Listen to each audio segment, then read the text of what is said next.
نحمده ونصلي ونسلم على رسوله الكريم أما بعد فأعوذ بالله من الشيطان الرجيم بسم الله الرحمن الرحيم قال فضيل بن عياض رضی اللہ تعالی عنہ خمس من علامات الشقوى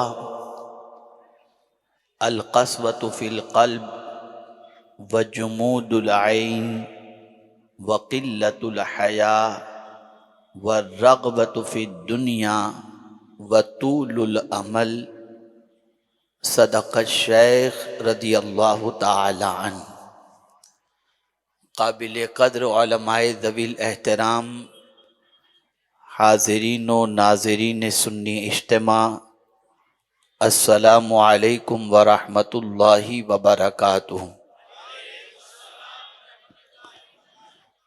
میرے پیارے آقا صلی اللہ تعالی علیہ وسلم کے پیارے دیوانوں، جس قول کو پڑھنے کی سعادت میں نے حاصل کی،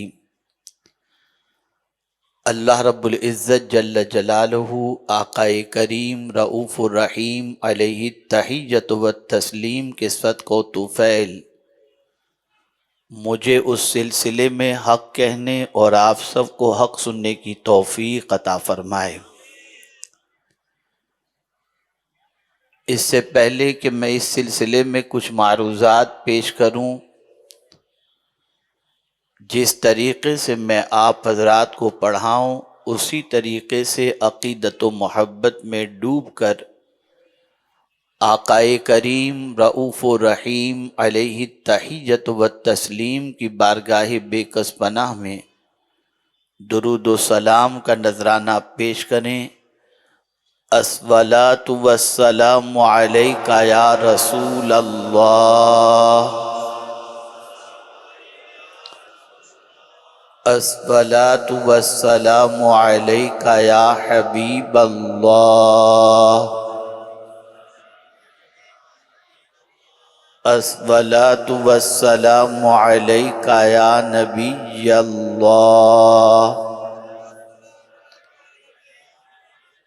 الصلاۃ والسلام علیک یا نور اللہ،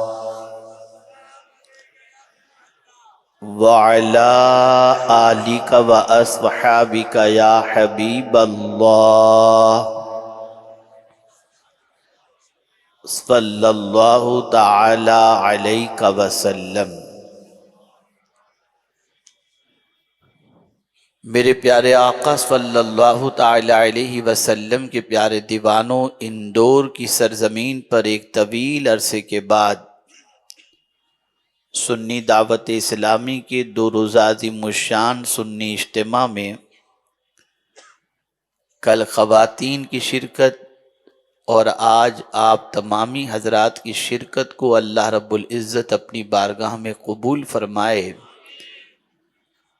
اور یہاں سے پہنچائے جانے والے پیغام کو دل کے نہا خانے میں جگہ دے کر اپنی زندگی کو سنوارنے کی توفیق نصیب فرمائے۔ میرے پیارے آقا صلی اللہ تعالی علیہ وسلم کے پیارے دیوانوں، اس اجتماع کے انعقاد کا سب سے بڑا مقصد یہ ہے کہ بے راہ روی کے شکار مسلمانوں کو سیدھے راستے کا مسافر بنایا جائے، اللہ عز و جل اور اس کے پیارے حبیب صلی اللہ علیہ وسلم سے جو تعلق کمزور ہوتا جا رہا ہے اسے مضبوط کرنے کی تعلیم دی جائے، اور اسی کے ساتھ ساتھ اپنی زندگی کو کیسے گزارنا چاہیے، معاشرے میں کیسے رہنا چاہیے، ان ساری چیزوں کی تعلیمات کے زیور سے آراستہ کر کے دنیا بھی اطمینان والی اور آخرت بھی اطمینان والی کیسے بنائی جائے، اس کی طرف رہنمائی کرنے کے لیے یہ اجتماع منعقد کیا گیا ہے۔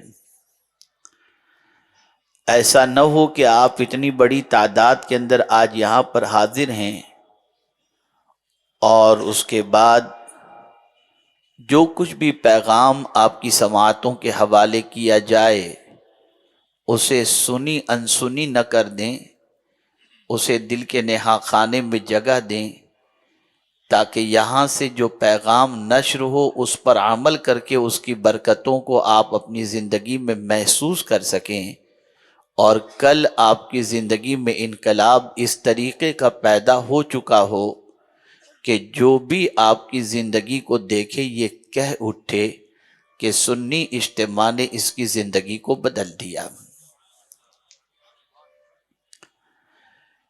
میرے پیارے آقا صلی اللہ علیہ وسلم کے پیارے دیوانوں، ہم اور آپ اس وقت ایک ایسے مرض کے اندر گرفتار ہیں جو مرض اگر بڑھ گیا تو ایمان کی موت ہو جائے گی، اور اگر ہم نے آج اس مرض کا علاج نہ کیا تو میرے پیارے آقا صلی اللہ تعالی علیہ وسلم کے پیارے دیوانوں، نسلوں تک ایمان کو منتقل کرنا یہ مشکل ہو جائے گا۔ سب سے بڑی دولت کیا ہے؟ سب سے بڑا سرمایہ کیا ہے؟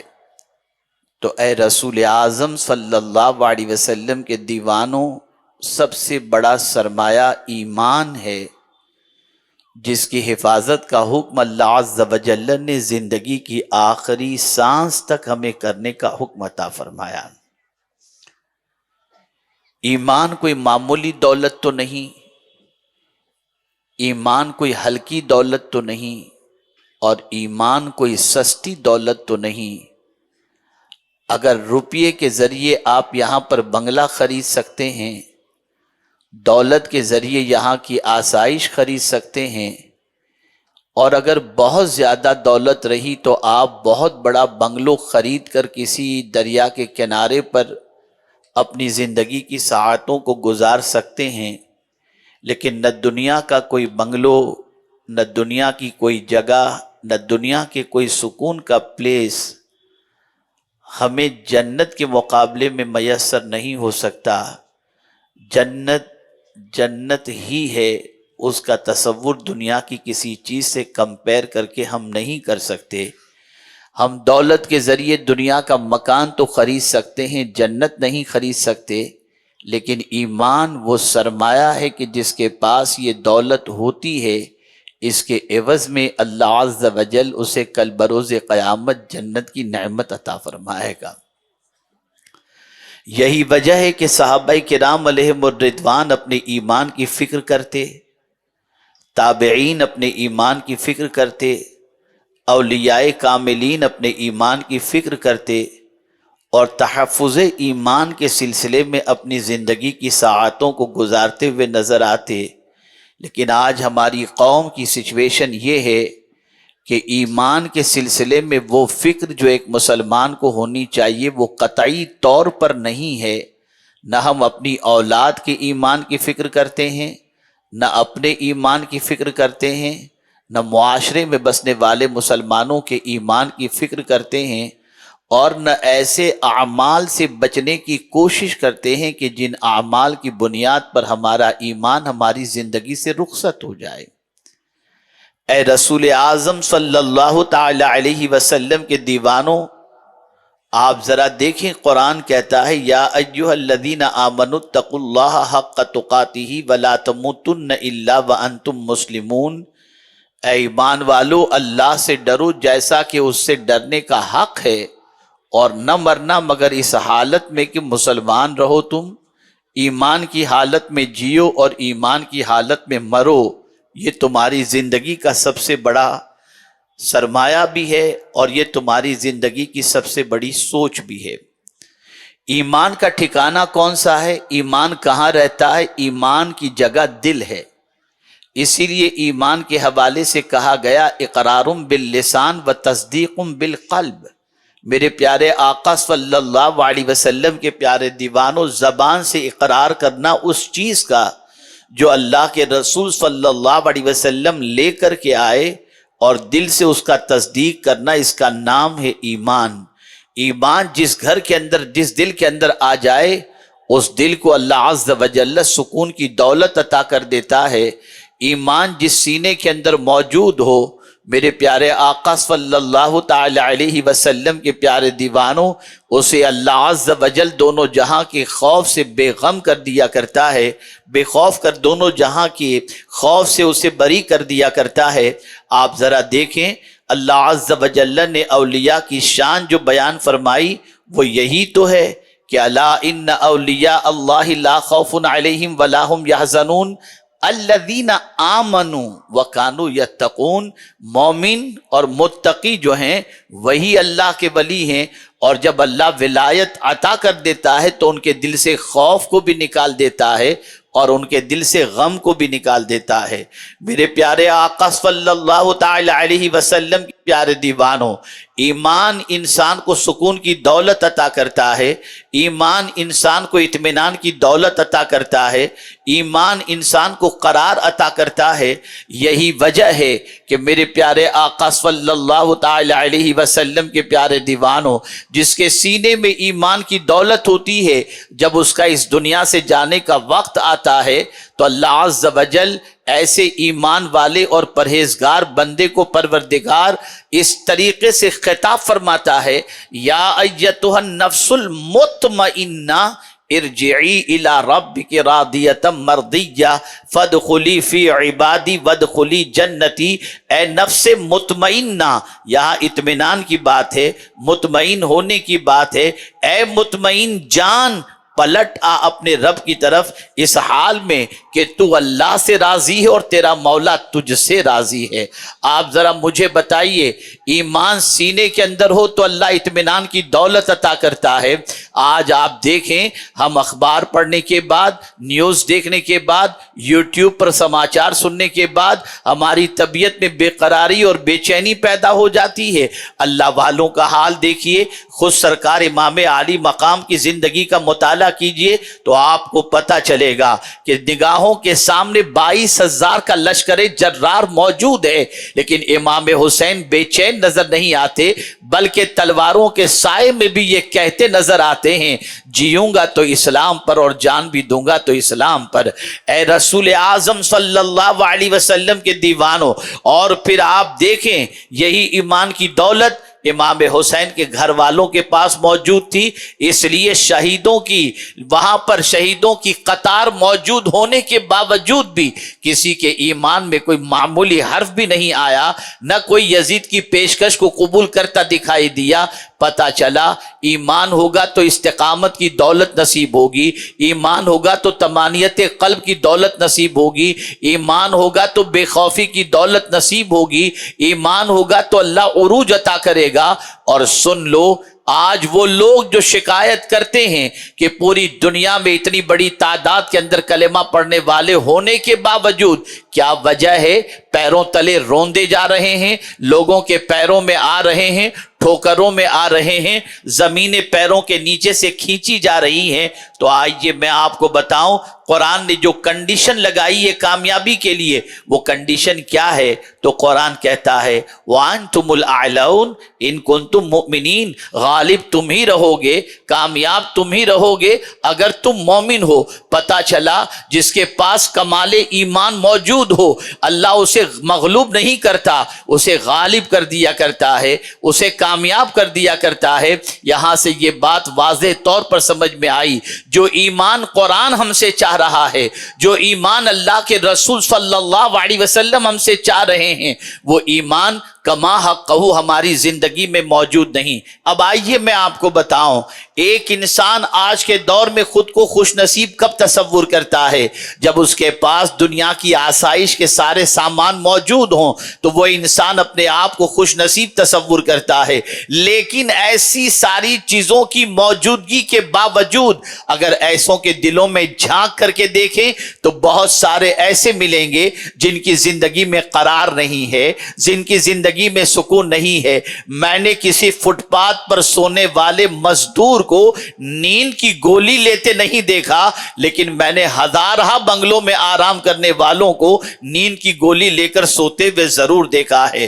پتہ یہ چلا کہ میرے پیارے آقا صلی اللہ علیہ وسلم کے پیارے دیوانوں، خوش نصیب انسان وہ ہے جس کے دل کے اندر سکون موجود ہو، جس کے دل کے اندر قرار موجود ہو، جس کے دل کے اندر اطمینان موجود ہو، جس کے دل کے اندر ایمان کی دولت موجود ہو۔ اب آئیے ایک ہمارا تصور ہے خوش نصیب انسان کے سلسلے میں، اور ایک حضرت فضیل بن عیاض رضی اللہ المولا تبارک و تعالی عنہ نے تصور عطا فرمایا کہ خوش نصیب کون ہے، تاکہ آپ محسوس کر سکیں۔ حضرت فضیل کوئی معمولی آدمی کا نام نہیں ہے، وقت کے عظیم محدث، مسجد نبوی شریف میں درس حدیث دینے والے، اور وقت کے ولی کامل کہ جب وہ اس دنیا سے تشریف لے گئے تو لوگ پکار اٹھے کہ فضیل بن عیاض نہیں گئے، آج اللہ کا خوف اس دنیا سے چلا گیا۔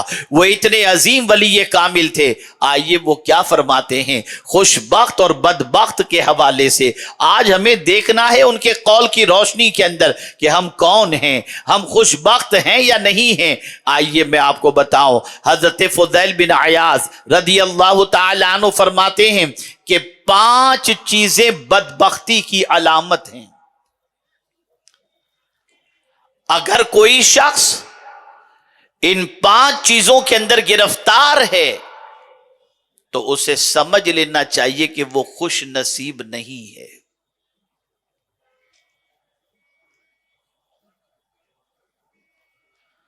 پانچ چیزیں۔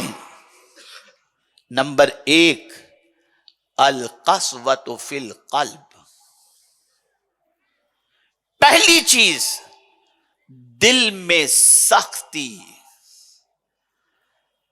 دل اگر سخت ہے، دل پر اللہ اور اس کے رسول جل جلالہ و صلی اللہ علیہ وسلم کے ارشادات کے اثرات نہیں ہوتے، اور اس کے دل کے اندر کسی کے لیے نرم گوشہ نہیں ہے، اگر اس کا دل اتنا سخت ہو گیا کہ پریشان حالوں کو دیکھنے کے بعد بھی اس کے دل کے اندر نرمی پیدا نہیں ہوتی، اور اس کا دل اسی طرح سے سخت ہے، نہ مہربانی کا جذبہ، نہ نرمی کا جذبہ، اور نہ کسی کی پریشانی کو دیکھنے کے بعد اس کے دل کے اندر کوئی محبت کا گوشہ پیدا ہو، اگر یہ کیفیت نہیں، اور دوسرے اینگل سے فرمایا گیا کہ اگر اس کے کانوں تک اللہ عز و جل کا ارشاد پہنچے، اس کے رسول صلی اللہ علیہ وسلم کا ارشاد پہنچے، اور اس کا دل نرم نہ ہو اور ویسا ہی سخت رہے، اس انسان کو سمجھ لینا چاہیے کہ وہ خوش نصیب نہیں ہے۔ القسوۃ فی القلب۔ میرے پیارے آقا صلی اللہ تعالی علیہ وسلم کے پیارے دیوانوں، بعض وہ لوگ ہیں جن کا دل پتھر سے بھی زیادہ سخت ہے، کالحجارۃ او اشد من القسوہ، پتھر سے بھی زیادہ سخت۔ پتھر بھی تھوڑا سا نرم ہوتا ہے، جس کے بارے میں قرآن مقدس میں اللہ عز و جل نے فرمایا بعض پہاڑوں کے پتھر تو ایسے ہیں کہ جب ان کے سامنے اللہ کے خوف کا معاملہ آتا ہے تو وہ وہاں سے گرتے ہوئے نظر آتے ہیں خشیت ربانی کی بنیاد پر۔ اور آپ جو پہاڑوں سے پانی کے چشمے جاری دیکھتے ہیں، یہ پہاڑوں سے نکلنے والا پانی کا چشمہ در حقیقت یہ اس کے آنسو ہوا کرتے ہیں۔ اے رسول اعظم صلی اللہ تعالی علیہ وسلم کے پیارے دیوانوں، آج مسلمانوں کی سچویشن یہ ہے کہ ہر جمعہ کو مساجد سے علماء خطاب فرما رہے ہیں، بڑے بڑے جلسوں کے اندر اللہ اور اس کے رسول کے ارشادات ان کی سماعتوں کے حوالے کیے جا رہے ہیں، لیکن جب مسلمانوں کی زندگی کے اندر تبدیلی کے پرسنٹیج کا جائزہ لیتے ہیں تو ہماری عقلیں دنگ رہ جاتی ہیں کہ مسلمانوں کی زندگی کی تبدیلی کا پرسنٹیج 1% بھی شاید کہیں نظر آئے۔ وجہ کیا ہے؟ ان کا دل سخت ہو گیا. وجہ کیا ہے؟ ان کا دل قساوت قلب جس کو کہتے ہیں اس کا وہ شکار ہو گیا. لیکن اسلام صرف یہ نہیں ہے کہ مرض بتا دے، بلکہ اسلام مرض کا علاج بھی بتاتا ہے کہ اگر کسی کا دل سخت ہو چکا ہے، اتنا سخت کہ اللہ اور اس کے رسول کی باتوں کے اثرات اس کے دل پر نہیں ہوتے، تو آپ جانتے ہیں، ذرا صحابہ کی سیرت کا مطالعہ کرو، ان کی حیات طیبہ کا مطالعہ کرو تو آپ کو پتا چلے گا جب کبھی کسی صحابی کے دل کے اندر صحابی سختی محسوس کرتے تو بارگاہ رسول صلی اللہ علیہ وسلم میں حاضر آتے اور عرض کرتے، یا رسول اللہ صلی اللہ تعالی علیہ وسلم، ہمارا دل سخت ہو چکا ہے، کوئی نسخہ ہو تو عطا فرمائیں تاکہ دل نرم ہو جائے. پیغمبر رحمت صلی اللہ علیہ وسلم کی بارگاہ میں ایک صحابی حاضر ہوئے اور عرض کرنے لگے، سرکار میرا دل سخت ہو چکا ہے، کوئی علاج بتائیں. تو رحمت عالم صلی اللہ علیہ وسلم نے فرمایا، یتیم کے سر پر اپنا ہاتھ پھیرو، اللہ تمہارے دل کو نرم بنا دے گا. میرے پیارے آقا صلی اللہ علیہ وسلم کے پیارے دیوانوں، جو دل نرم ہوتا ہے وہ اللہ کو بڑا پسند ہوتا ہے.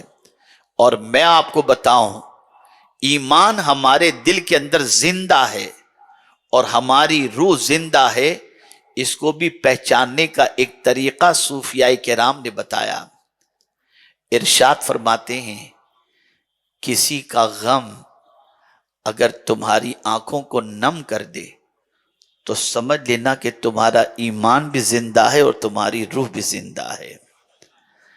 آج ہماری پوزیشن یہ ہے کہ ہم کسی ایکسیڈنٹ کو دیکھتے ہیں تو ایکسیڈنٹ میں زخمی ہونے والے بندے کی ویڈیو اتارتے ہیں، اسے ہاسپٹل پہنچانے کی تڑپ نہیں ہوتی، جذبہ نہیں ہوتا.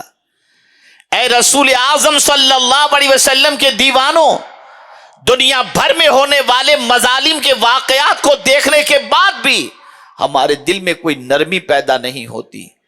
میرے پیارے آقا صلی اللہ علیہ وسلم کے پیارے دیوانوں، اگر ایسا دل ہو جائے تو آپ کو اور ہم کو یہ سمجھ لینا چاہیے کہ ہم خوش نصیب نہیں ہیں.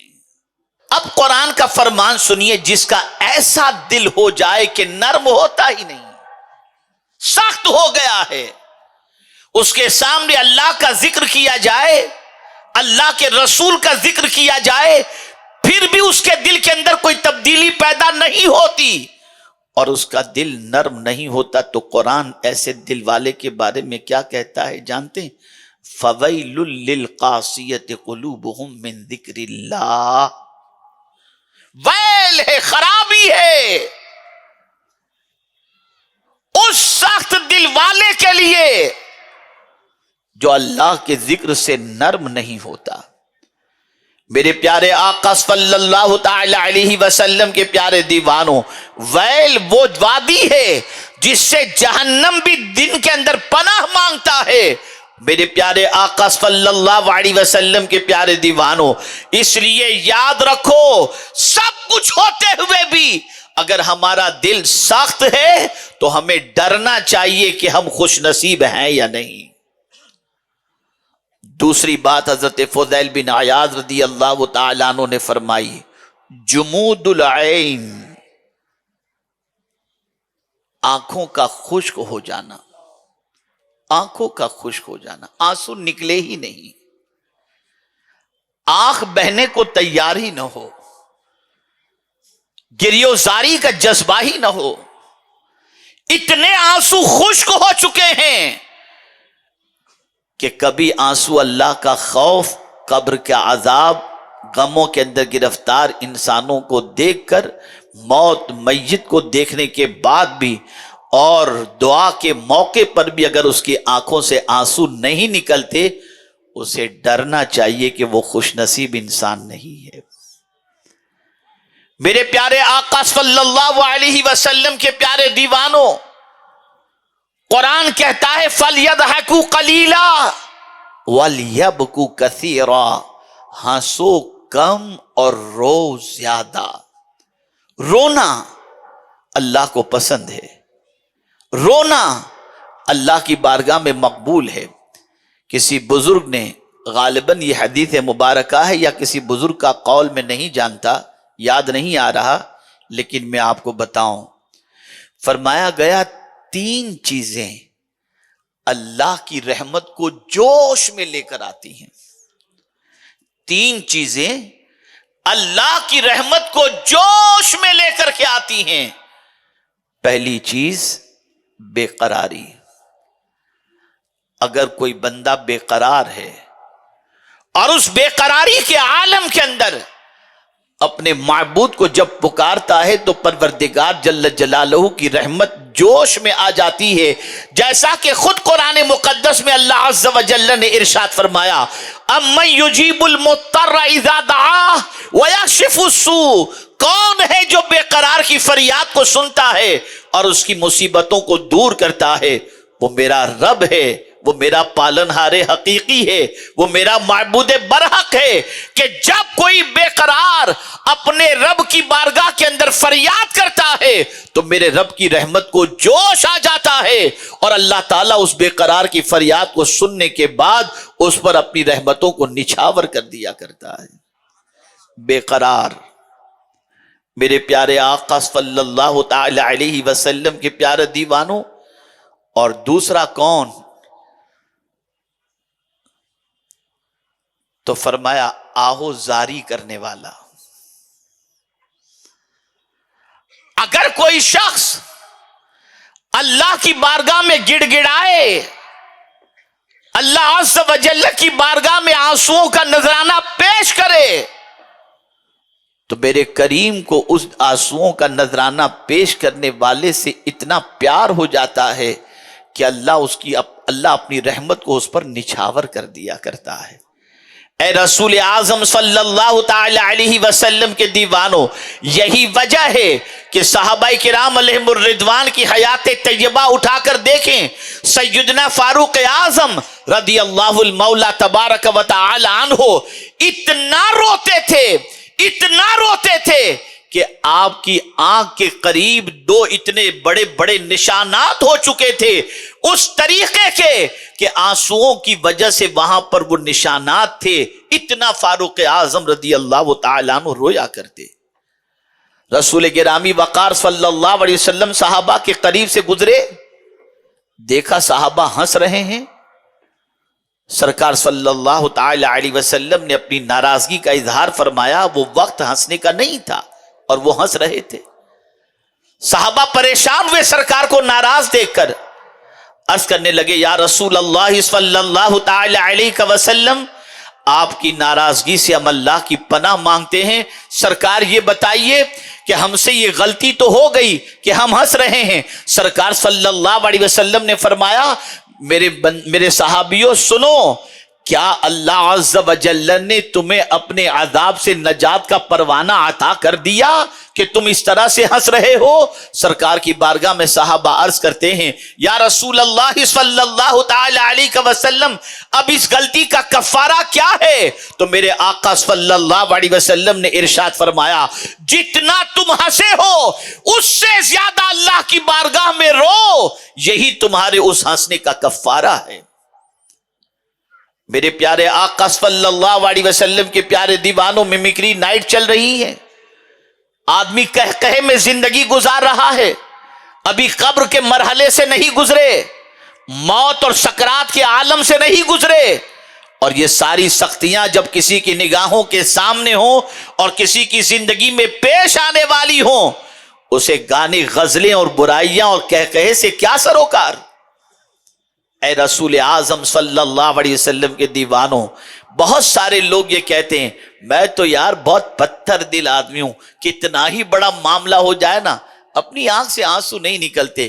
نادان تو پتھر دل واقعی ہے، لیکن یہ بھی تو سن لے، تو خوش نصیب نہیں ہے. خوش نصیب تو وہ ہوتا ہے جب اللہ عز و جل کا کوئی خوف والا، اللہ عز و جل کی کوئی خوف والی بات سنے یا عذاب قبر کی بات سنے تو اس کی آنکھوں سے آنسو نکل جائے. اور سن لو، رسول اعظم صلی اللہ علیہ وسلم نے ارشاد فرمایا، خوف خدا سے اگر کسی کی آنکھ سے آنسو نکلے، وہ آنسو جسم کے جس حصے پر پہنچیں گے ان حصے کو جہنم کی آگ نہیں جلا سکتی. جمود العین یہ بدبختی کی علامت ہے.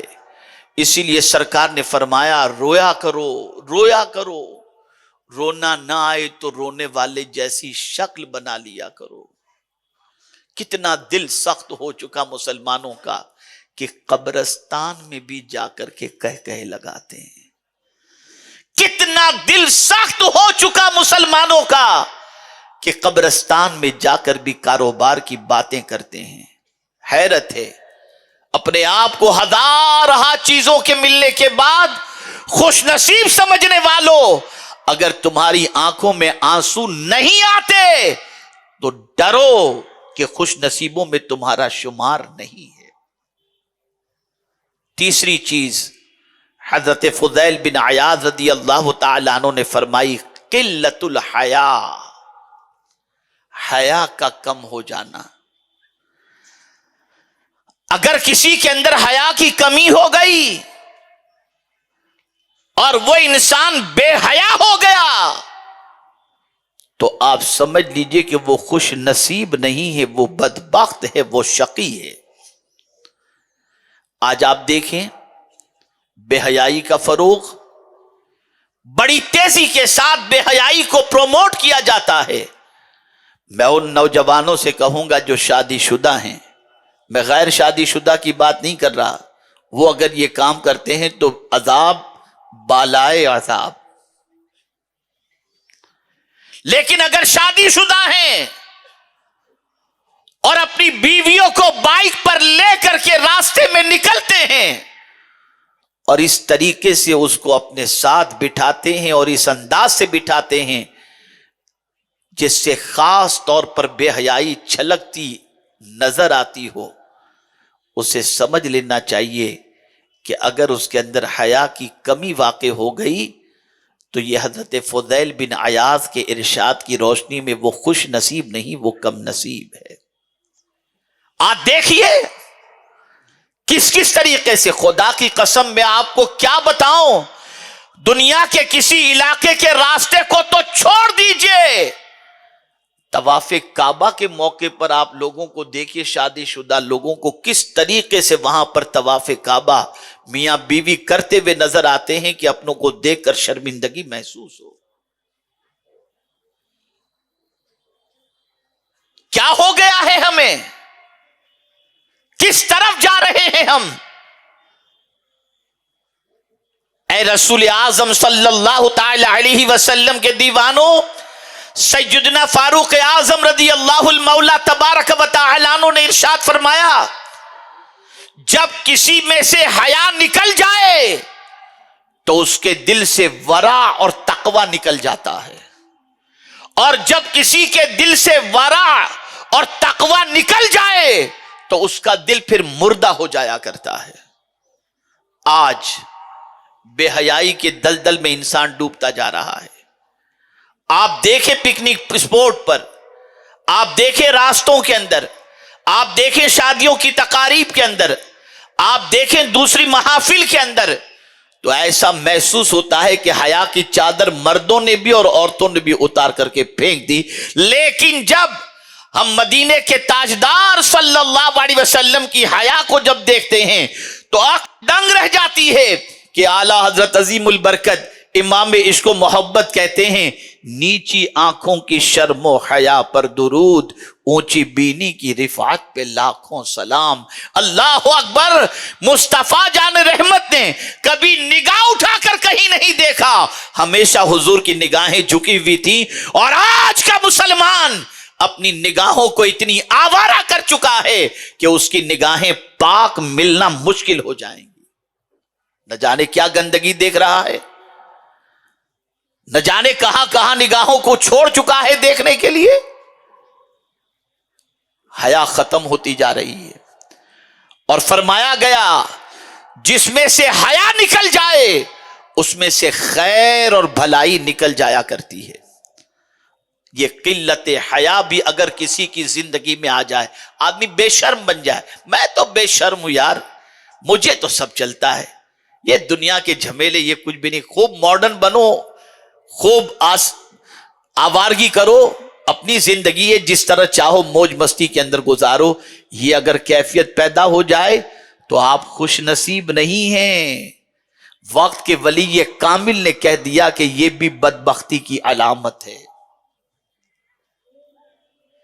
اسی کے ساتھ حضرت فضیل بن عیاض رضی اللہ المولا تبارک و تعالی عنہ نے فرمایا چوتھی چیز الرغبت فی الدنیا، دنیا میں رغبت. اللہ اکبر اللہ اکبر. آج ہماری رغبت ساری دنیا ہی کے لیے ہے. ہم صبح اٹھنے سے لے کر رات کو سونے تک اسی دنیا کی محبت، دنیا کی زندگی اور دنیا کے سارے معاملات کے اندر اور دنیا جمع کرنے کے اندر ہی ہماری ساری دلچسپی ہے. دنیا تو اتنی غالب آ چکی ہے کہ نیند میں بھی دنیا نظر آتی ہے، کعبے کے سامنے بھی دنیا نظر آتی ہے، سنہری جالیوں کے سامنے بھی دنیا نظر آتی ہے، غوث پاک کے آستانے پر بھی دنیا نظر آتی ہے. اور حالت اتنی بدتر ہو چکی ہے کہ مرتے وقت بھی ہمیں صرف دنیا ہی دماغ کے اندر سجی ہوئی رہتی ہے. دنیا اگر ہماری زندگی ایسی بن گئی کہ ہماری رغبت، ہماری دلچسپی، ہمارا انٹرسٹ یہ سب کچھ صرف دنیا کے اندر ہے اور دنیا کے اندر اور دنیا کے سلسلے میں ہے، تو یہ بھی بدبختی کی علامت ہے. قربان جائیے کسی کہنے والے کے اس قول پر. حیرت ہے اس انسان پر جو آخرت پر یقین رکھتا ہے اور فنا ہونے والے کی محبت میں گرفتار ہے. حیرت ہے. ہم آخرت پر یقین رکھتے ہیں، مرنے کے بعد اٹھائے جانے پر یقین رکھتے ہیں، اللہ کی بارگاہ کے اندر جواب دہی کے تصور کا یقین رکھتے ہیں، اور یہ بھی یقین رکھتے ہیں کہ آخرت حق ہے، لیکن اللہ اکبر وہاں کی ہمارے پاس کوئی تیاری نہیں. میں آپ کو بتاؤں، آج حالات کو دیکھنے کے بعد، دنیا کی سچویشن کو دیکھنے کے بعد، دنیا کے حالات کو دیکھنے کے بعد انسان امت مسلمہ کے عروج کے سلسلے میں پلاننگ کرتا ہے، اور انسان یہ کہتا ہے کہ آج کا مسلمان ترقی اس بنیاد پر کر سکتا ہے، اس بنیاد پر کر سکتا ہے، اس بنیاد پر کر سکتا ہے. ٹیکنالوجی کی بنیاد پر ترقی کرے گا، ایجوکیشن کی بنیاد پر ترقی کرے گا، اکنومی کی بنیاد پر ترقی کرے گا، پالیٹکس کی بنیاد پر ترقی کرے گا. یہ ساری چیزوں کے منصوبے قوم کے سامنے پیش کیے جاتے ہیں حالات کو دیکھنے کے بعد، لیکن آج کے حالات ویسے حالات نہیں جو حالات مکے سے ہجرت فرمانے کے بعد رسول اعظم صلی اللہ علیہ وسلم کے صحابہ کے مدینہ منورہ میں تھے. آپ ذرا سوچو، مکے سے صحابہ ہجرت کر کے مدینے جا رہے ہیں، اور کیا پوزیشن ہے؟ گھر چھوڑ دیا مکے میں، تجارت چھوڑ دی مکے میں، مال و زر چھوڑ دیا مکے میں، رشتہ دار چھوڑ دیے مکے میں، کیپٹل چھوڑ دیا مکے میں، پہنے ہوئے کپڑوں کے ساتھ مدینہ منورہ پہنچتے ہیں. ہونا یہی چاہیے تھا. بظاہر یہ سمجھ میں آتا ہے کہ پیغمبر رحمت صلی اللہ علیہ وسلم سب سے پہلے ان کو یہ نصیحت کرتے، ایجوکیشن، اکنومی. یقیناً حضور صلی اللہ علیہ وسلم نے اس طرف ابھارا، ضرور ابھارا، ایسی بات نہیں کہ نہیں ابھارا.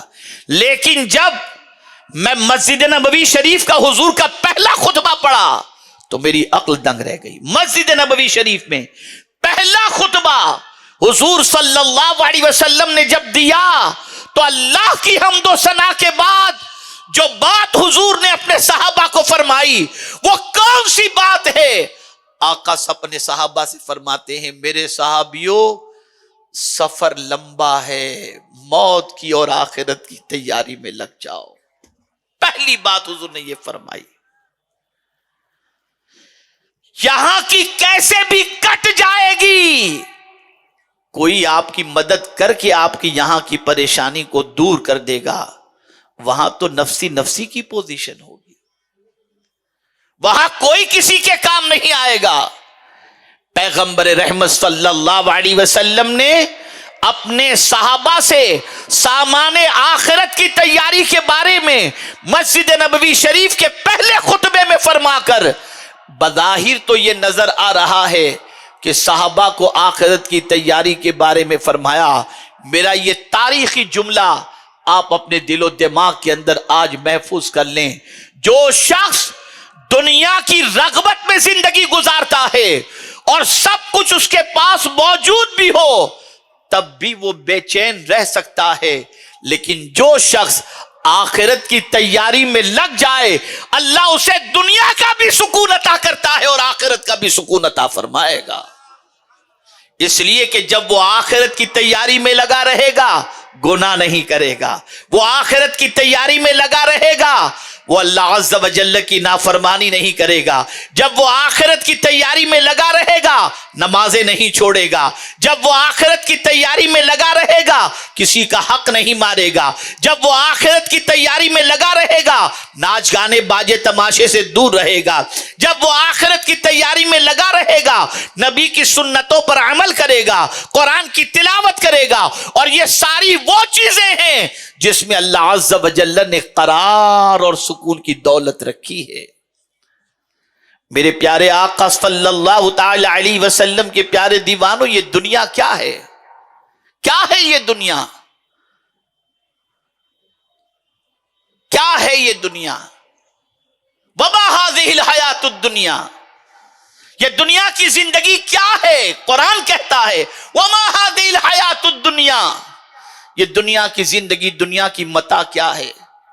صرف دھوکے کا سامان، صرف دھوکے کا سامان۔ کسی کہنے والے نے بڑی پیاری بات کہی ہے، انسان جب دنیا کے اندر آتا ہے تو خالی ہاتھ آتا ہے، کوئی چیز اپنے ساتھ نہیں لاتا، پھر وہ انسان دنیا جمع کرنے میں لگ جاتا ہے، جب بہت دنیا جمع کر لیتا ہے اور پھر جب دائی اجل کی طرف سے دعوت آتی ہے، پکار آتی ہے، بلاوا آتا ہے، تو اب وہ انسان دائی اجل کو لبیک کہتے ہوئے جب اس دنیا سے جانے لگتا ہے تو جس طرح سے آیا تھا خالی ہاتھ جائے گا بھی خالی ہاتھ، لیکن جتنی دنیا اس نے جمع کی تھی ان ساری دنیا کی چیزوں کا حساب اسے کل بروز قیامت دینا ہوگا۔ تو حضرت فضیل بن عیاض رضی اللہ تعالیٰ عنہ نے بدبختی کی جو علامتیں بتائیں ان میں سے چوتھی علامت الرغبۃ فی الدنیا۔ اب آپ دیکھیے کہ قرآن مقدس میں اللہ عز و جل نے ایک آیے کریمہ کے ذریعے انسان کس طریقے سے سوچنے اور سمجھنے کی دعوت عطا فرمائی۔ آپ ذرا دیکھیں، اللہ عز و جل ارشاد فرماتا ہے، انسان کے تصور کو، سائیکولوجی کو آپ دیکھیں، انسان کے پاس اگر بلین ہو، انسان کے پاس بینک بیلنس ادھر بھی ہو، دنیا کے مختلف ملکوں کے اندر بھی ہو، تو انسان ان ساری چیزوں کو دیکھنے کے بعد یہ تصور کرتا ہے کہ میری زندگی اب آرام سے کٹے گی، اور میرے پاس اتنا ہو جائے تو میری زندگی بہت سکون سے کٹے گی۔ لیکن میرا رب انسان کی اس سائیکولوجی کے حوالے سے انسان کو تنبیہ کرتا ہوا نظر آتا ہے کہ اے عارضی چیزوں پر غرور کرنے والے اور اس کے دھوکے میں گرفتار ہونے والے، سن لے، تو جمع کیا ہے اپنی جگہ پر، ضرورت بھر جمع کرنا، دنیا کے اندر جتنا رہنا ہے وہ تو نہیں معلوم کتنا رہنا، لیکن دنیا کے سلسلے میں مال و زر کو جمع کرنا برا نہیں ہے، مستقبل کے منصوبے کو بنانا برا نہیں ہے، لیکن قرآن نے اس آیت کے ذریعے واضح کر دیا تو ان چیزوں پر بھروسہ کرتا ہے جو تیرے پاس ہے، جو فنا ہو جانے والی ہے، اس کو قرآن نے کہا ما عندکم ینفد وما عند اللہ باق، جو کچھ تیرے پاس ہے وہ تو ختم ہو جائے گا اور جو اللہ کے پاس ہے وہ باقی رہنے والا ہے۔ میرے پیارے آقا صلی اللہ علیہ وسلم کے پیارے دیوانوں، اسی پر مولا علی کرم اللہ تعالی وجہہ الکریم نے بندوں کے تصور کو خدا کی طرف مائل کرنے، بندوں کے تصور کو توکل کی طرف مائل کرنے کے لیے کتنی ہی پیاری بات ارشاد فرمائی۔ مولا علی کرم اللہ تعالی وجہہ الکریم ارشاد فرماتے ہیں جو اپنے ہاتھ میں ہے اس پر بھروسہ کرنے کی بجائے جو اللہ کے پاس ہے اس پر بھروسہ کر، تاکہ تیری دنیا بھی سنور جائے اور آخرت بھی سنور جائے۔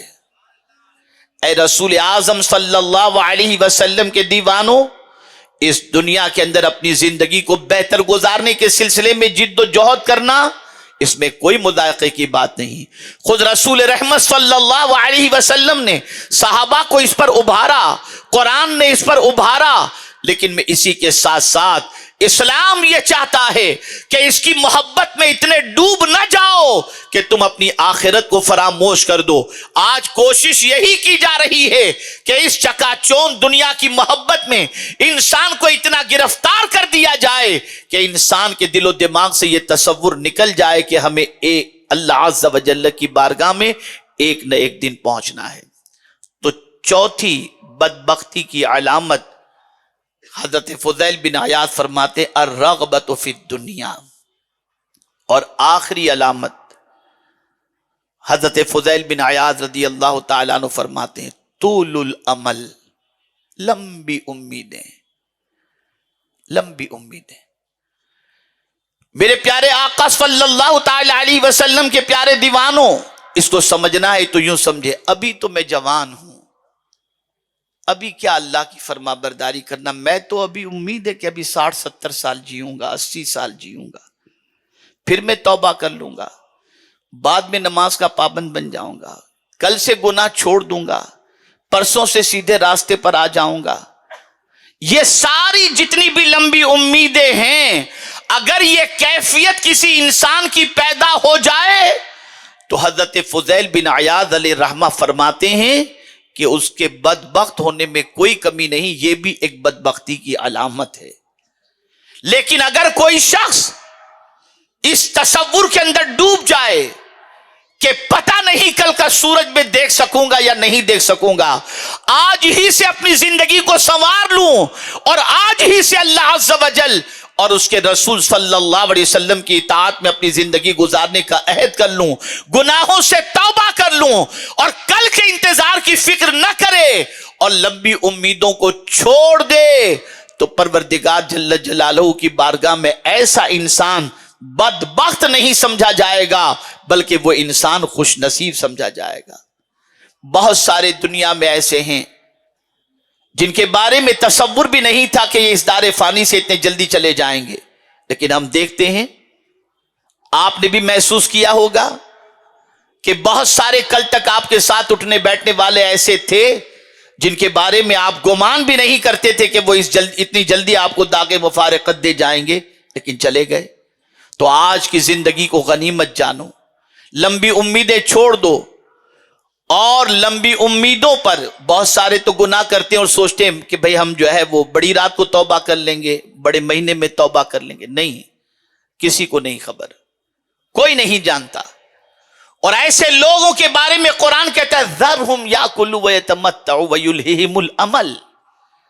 اللہ اپنے محبوب سے فرما رہا ہے چھوڑ دو، ان کو چھوڑ دو، جو کھاتے ہیں پیتے ہیں اور لمبی امیدیں لگائے بیٹھے ہیں۔ حضور سے رب نے فرمایا ان کو چھوڑ دو، چھوڑ دو ان کو۔ قرآن میں چند جگہوں پر چھوڑنے کے بارے میں فرمایا گیا۔ اللہ نے فرمایا وَذَرُوا ظَاهِرَ الْإِثْمِ وَبَاطِنَهُ، ظاہری گناہ بھی چھوڑ دو اور باطنی گناہ بھی چھوڑ دو، لمبی امیدیں رکھنا چھوڑ دو۔ اے رسول اعظم صلی اللہ علیہ وسلم کے دیوانوں، ہمیشہ یہ سوچو کہ کبھی بھی موت کا آہنی پنجہ اپنی گرفت میں ہمیں لے سکتا ہے۔ آج کے دن کو، آج کے لمحے کو، آج کی ساعت کو، آج کی سانس کو غنیمت سمجھتے ہوئے ہم اپنی زندگی کو اللہ اور اس کے رسول کے قانون کے سانچے میں ڈھالنے کی کوشش کریں. اور یہ بات یاد رکھیں. بس آخری بات عرض کر کے میں اپنی گفتگو کو ختم کرتا ہوں. اللہ عز و جل کے وہ بندے جو بے قراری کی وادیوں میں زندگی گزارتے ہیں، ان کے پاس سب کچھ ہوتے ہوئے بھی اگر قرار کی دولت نہیں ہے تو اس کی سب سے بڑی وجہ گناہ ہے. اور یاد رکھیں، گناہ سے اللہ تعالیٰ دل کا سکون چھین لیتا ہے، اور نیکی کی وجہ سے اللہ دل کے اندر سکون کی دولت عطا فرما دیتا ہے. جب جب نیکی کرو گے اللہ سکون کی دولت عطا فرمائے گا، اور جب جب گناہ کرو گے سب کچھ ہوتے ہوئے بھی اللہ قرار کی دولت کو چھین لے گا. اب میں آخری بات جہاں سے میں نے شروع کیا تھا اسی کو اینڈ کی طرف لانے کی کوشش کرتا ہوں، اور ایک حدیث سنا کر آپ کو اور ہم کو سمجھ لینا چاہیے اس حدیث کو سن کر کہ ہمارے ایمان کی پوزیشن کیا ہے، ہم کیسے مومن ہیں. اللہ اکبر. میرے پیارے آقا صلی اللہ علیہ وسلم کے پیارے دیوانوں، رسول اعظم صلی اللہ علیہ وسلم نے فرمایا اذا سرت کا حسنتک وساعت کا سیئتک فَأَنْتَ مُؤْمِن. جب تیری نیکی تجھے خوش کر دے اور تیرا گناہ تجھے بے چین کر دے، بس تو مومن ہے. بس تو مومن ہے. آج گناہ بے چین نہیں کر رہا. گناہ کر کے انسان کہے لگا رہا ہے. گناہ کر کے شرما نہیں رہا، ڈر نہیں رہا کہ اللہ کی بارگاہ میں پکڑ ہوگی، اللہ پوچھے گا تو کیا جواب دیں گے. نہیں، بلکہ گناہ کر کے عیش کر رہا ہے، گناہ کر کے مستی میں زندگی گزار رہا ہے.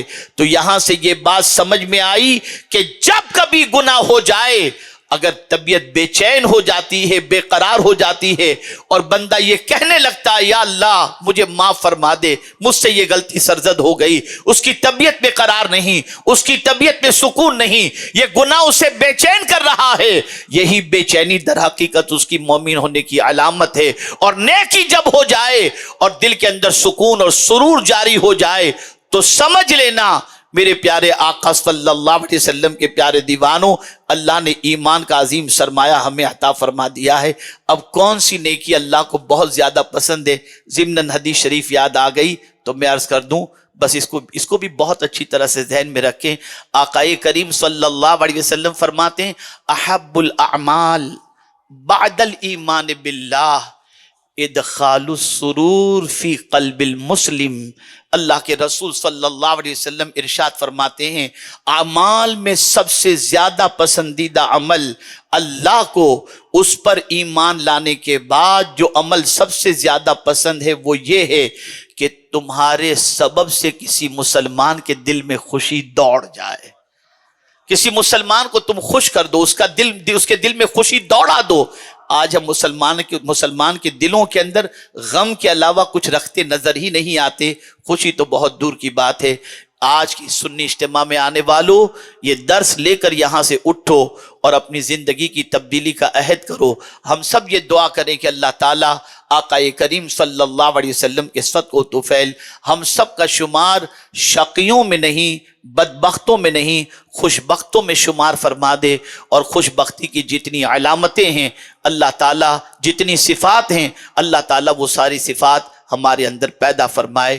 وما علینا الا البلاغ المبین. السلام علیکم ورحمۃ اللہ تعالی وبرکاتہ.